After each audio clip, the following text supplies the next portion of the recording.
தமிழ்நாடு சட்டப்பேரவையில் 2025-26 ஆண்டுக்கான நிதிநிலை அறிக்கை தாக்கல் செய்யப்பட்டது. பட்ஜெட்டில் இடம்பெற்ற சிறப்பு வாய்ந்த திட்டங்கள் குறித்து விவரிக்கிறார் செய்தியாளர் பாஸ்கர். பாஸ்கர், வணக்கம். சிறப்பு வாய்ந்த திட்டங்கள் குறித்து உங்களுடைய தகவல்களை பதிவு பண்ணுங்க.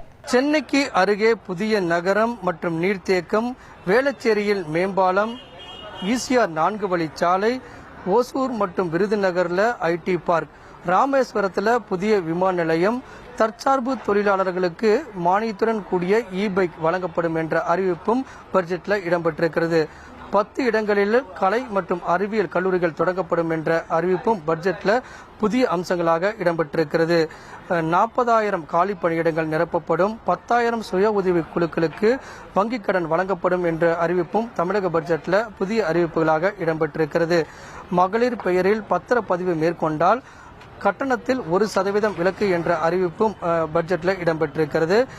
கூடுதலாக மகளிர் உரிமை தொகைக்கான புதிய பயனாளிகளுடைய சேர்ப்பு தொடர்பான அறிவிப்பும் பட்ஜெட்டில் வெளியிடப்பட்டிருக்கிறது.